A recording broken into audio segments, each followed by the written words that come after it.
Estoy en Cartagena. La ciudad de los 3000 años de historia no solamente alberga la historia en sí, sino que también ha sido cuna de múltiples leyendas. Desde la visita del conde Drácula hasta una dama de blanco que desaparece por las noches aquí en el Parque Torres, a un monje libertino que salvó la ciudad de un ataque berberisco. Yo soy David, esto es HVlogs y hoy os contaré 3 leyendas que ocurrieron aquí, en Cartagena. Empezamos. Y es que la primera leyenda te la voy a contar aquí, cerquita de la puerta del castillo.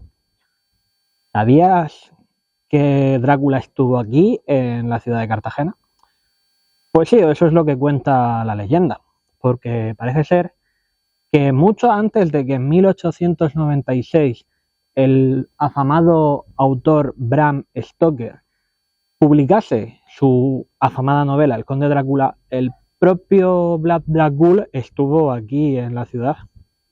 Pues resulta que en el siglo XIX un carguero trajo hasta el puerto de la ciudad un ataúd que estaba vacío, que no contenía nada. Y durante cierto tiempo, durante aproximadamente una semana, nadie reclamó dicha caja de madera. Durante varios días no apareció el susodicho dueño. ¿Qué pasa? Que al cabo de un tiempo se reclamó en la ciudad de La Coruña.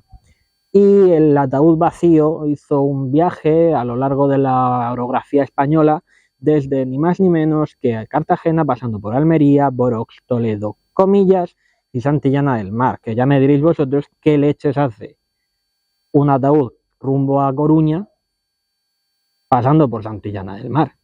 Vaya desvío de ruta, ¿no? El caso es que finalmente llegó a Coruña. ¿Qué pasa? Que tanto en Cartagena como en todas las ciudades por las que pasó el ataúd sucedieron cosas un poco tétricas. Cosas tipo episodios de vampirismo, asesinatos, gente con el cuello mordido, cosas raras, cosas muy, muy raras que hicieron sospechar la posible presencia de un vampiro en la ciudad. Finalmente el dueño del ataúd volvió a aparecer, pero esta vez, en esta ocasión, volvió a aparecer en Cartagena y se trajo de vuelta para acá el féretro. Uy, qué mal rollete. Y resulta ser que se cuenta que era el dueño de este cofre misterioso de madera de pino, era un rico comerciante serbio. Un rico comerciante serbio al cual solamente se podía ver sobre esta hora, cuando empezaba a caer la noche. Por cierto, añadir que el comerciante serbio no residía en Cartagena, residía en Alhama de Murcia, que está un poco más para allá, más hacia el interior. Vamos con la segunda historia. La segunda historia es de la Dama Sol y cómo fue emparedada terriblemente en las paredes del castillo de aquí arriba. Vamos a contar la trágica historia de la ciudad medieval de Cartagena. Como todos sabemos, en toda ciudad que tenga cierto pasado medieval debe haber siempre una historia de una dama en apuros o de una dama que sufre. El caso es que en Cartagena la hay, y ese es el caso de la Dama Sol.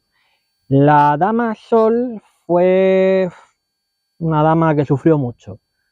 Esperad que os cuento un poco más. El caso es que Sol se enamoró de un joven de una clase social diferente a la que ella era.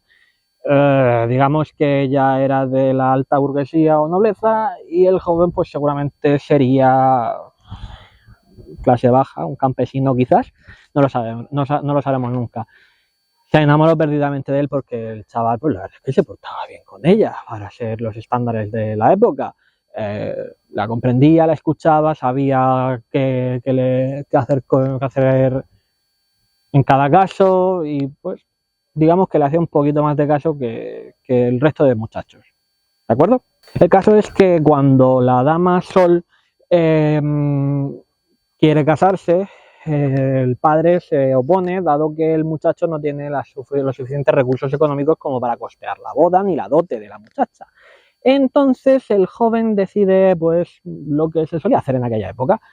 Se fue a la guerra, a hacer dinero, fama y nombre. Pero no volvía.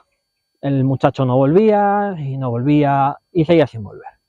Y cuanto más tardaba en volver, Sol más se impacientaba y el padre pues más ganas tenía de casarla con un noble de alta cuna. En definitiva, al final el padre de Sol, en vez de casarla con el joven que marchó a la guerra, la casó con un noble italiano que desde luego nada se parecía al joven con el que se mancebaba, ya que el noble italiano Rodrigo era un déspota y solamente la quería para tener hijos, no la quería para nada más.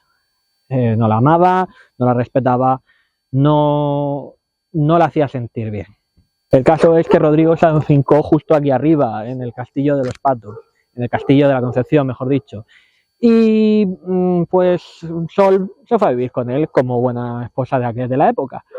Y el caso es que pues en ese lapso de tiempo el joven regresó. El joven regresó y Sol se enteró y Sol pues volvió a amancebarse con él. El caso es que Rodrigo acaba enterándose del romance de su esposa y digamos que muy bien no se lo tomó. ¿Por qué? Pues muy sencillo, porque mientras que él solo la quería para tener hijos, el otro pues se portaba como un auténtico caballero. De hecho había vuelto siendo un caballero de la guerra. Pero claro, ¿qué podía hacer él para evitar que esto fuese a más? Pues como buen noble de la época, pues cargárselos a los dos. El caso es que al final cobró venganza, pero cobró venganza de una manera muy bestia. Resulta ser que al final llamó al joven guerrero a su castillo, aquí atrás, y lo mandó a apuñalar. Bueno, no lo mandó a apuñalar, lo apuñaló él con sus propias manos. No solamente es que lo apuñalase él con sus propias manos, sino que en el apuñalamiento unió el puñal con un mensaje por desleal. El caso es que finalmente el joven no murió por culpa de este apuñalamiento, sino que sobrevivió con tan mala fortuna que Rodrigo lo mandó a ahorcar. El caso es que Rodrigo era un hijo puta, era un cabrón y no le quería bien a su esposa. Y como os he dicho, no solamente se iba a cargar al joven amante de su mujer, sino que también se la cargaría a ella. El caso es que tomó la decisión de que en vez de solamente cargarse a él y a ella matarla de una manera rápida, ella la mandó emparedar. Un castigo muy usual en la época medieval. El resultado de esto fue que mientras colocaban las últimas piedras de la Dama Sol en el emparedamiento,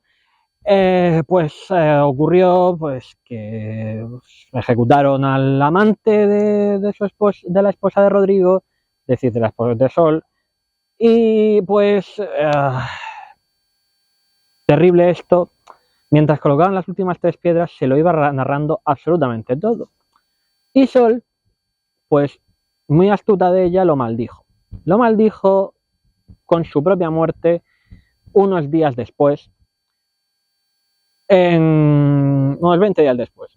Y eso sucedió. En definitiva, y para no alargar mucho más la historia, Sol muere, un amante muere y Rodrigo muere.